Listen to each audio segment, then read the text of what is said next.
家己网络购物的会员享受优惠，就爱特别注意哦。有民众收到小单，才发现讲封口家己会员的费用，因为有真侪哦，拢会先提供免费的优惠，免费的期限一到，就自动来扣钱。有民众就去申诉，所谓产业署是表示讲，因会来检讨。网络买物件介便利，伫厝内镜头啊撇撇的，就会当买到介意的物件。毋过嘛要注意陷阱，有民众认真讲伫库房买物件了，因为无加入我有会员，看到小单才知影防自动扣费用为59块。嘛有民众讲取消会员的手续真啰嗦，会直直叫你继续订阅。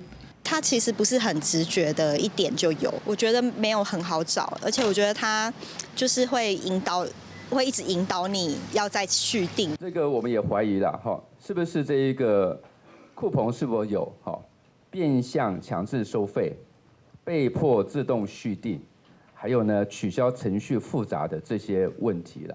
苏珊叔讲，针对无入的所用扣59块定案，已经要求业者提供资料调查，未来和消保单位业者做伙检讨电子商务订阅制的规范。重点是要向消费者主动确认敢有要续约，唔是消费者到期无取消，就甲准做主动续约这个方向来检讨。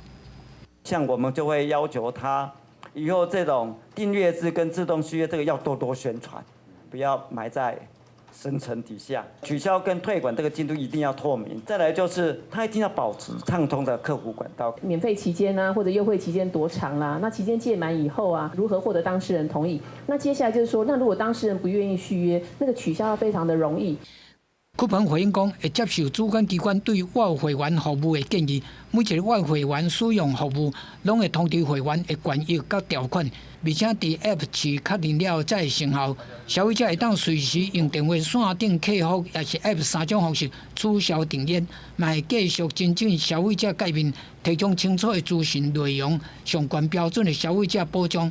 记者综合报道。